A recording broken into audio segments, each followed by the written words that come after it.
What's going on, guys? This is Matt, and there have been many times when parting out a budget build on PC Part Picker that when it came to the case, I just organized all the compatible cases from price lowest to highest.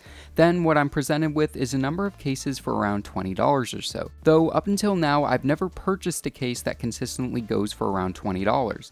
Sure, I've found deals like the Cougar Spike Mini Tower I picked up a while ago on a liquidation sale for only $13, but regularly that case goes for well over $30. So what I decided to do was to purchase a case that I see consistently go for $23 for the Micro ATX version and $25 for the ATX version, and that's the XION X310 and X350 PC cases. I actually picked up the XION X350 ATX case for $20 after a $5 mail-in rebate from Newegg. Because this case is so cheap, it really had me wondering what it was going to be like, and most importantly, if it was any good. Because the case doesn't have any direct effect on the performance of a PC, I usually recommend getting the cheapest option that fits your needs when doing a budget PC build.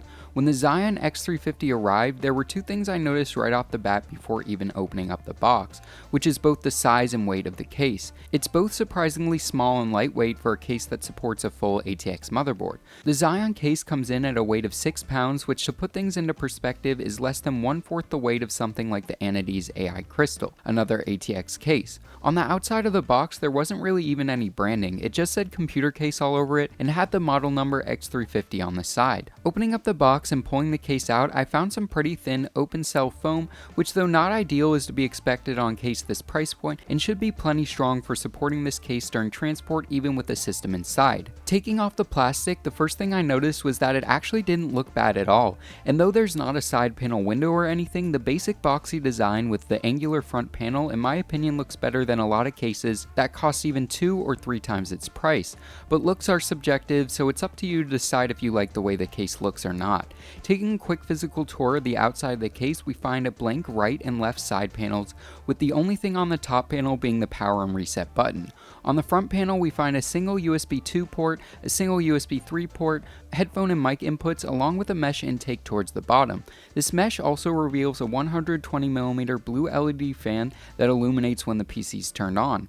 On the back of the case, we find a pretty standard layout with a top-mounted power supply followed by the I/O slot with this weird pop-out I/O cutout, which I'm not really sure what it's for, but if you guys know, go ahead and tell me in the comment section down below. Next to the I/O cutout is space for an 80mm fan, which is blank out of the box, and below this is 7 expansion slots, the top of which is replaceable, but the other 6 you have to twist back and forth and break them away to gain access. Removing the side panels gave me the first big look into how XION was able to cut costs to get the price so cheap. These side panels are nearly paper thin and flex just moving them up and down. Just listen to this.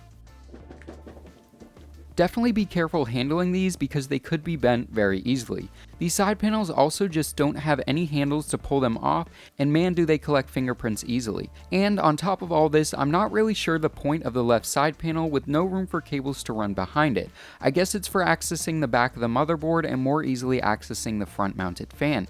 Speaking of the fan, like I said before, it's a 120mm blue LED fan that is a 3-pin fan connector. Pretty standard stuff, but I'm grateful it's not a Molex fan, which I've seen on many budget cases in the past. I will say, even with the side panels off, the X350's frame is surprisingly sturdy and didn't flex at all.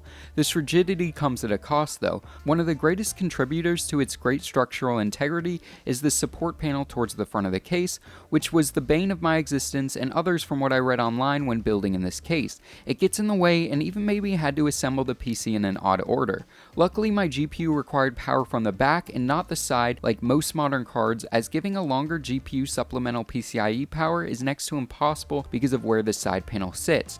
Though if you are building in a $20 case, you probably aren't using the beefiest of GPUs. This side panel also acts as a mounting point for your hard drives with support for up to 2 3.5-inch drives. I think this mounting method works reasonably well, and I can see how it would save cost over traditional hard drive bays. Even though this is a cheap case, other than the side panels, it doesn't feel all that cheap. There aren't any sharp edges you could cut yourself on, as XION has rounded these over, which is honestly something overlooked in a lot of budget cases. Overall, building in this wasn't a great experience because of its compact size and awkward layout, but it fit all my components fine and doesn't break the bank. There aren't really any options for cable management other than to bunch everything up and zip tie it together, but that's okay because there's no side panel windows, so cable management is really just for not obstructing airflow and for peace of mind knowing you don't have a PC that looks like this hiding beneath your side panel. Overall, for $20, I'm pretty happy with my purchase as this case fits all my components, looks decent, and is compact, which is actually hard to come by in a case that supports a full ATX motherboard. So conclusion time, is this $20 PC case any good? Yeah, it kinda is. It's not the greatest building experience, but for $20 you can't go wrong. Just make sure your GPU will fit is my biggest recommendation. So yeah guys, I think this wraps this video up. I hope you guys enjoyed it. If you did, make sure to give this video a big thumbs up, as well as consider subscribing for more PC and tech related content in the future. And as always, this is Matt from Tech by Matt, signing out.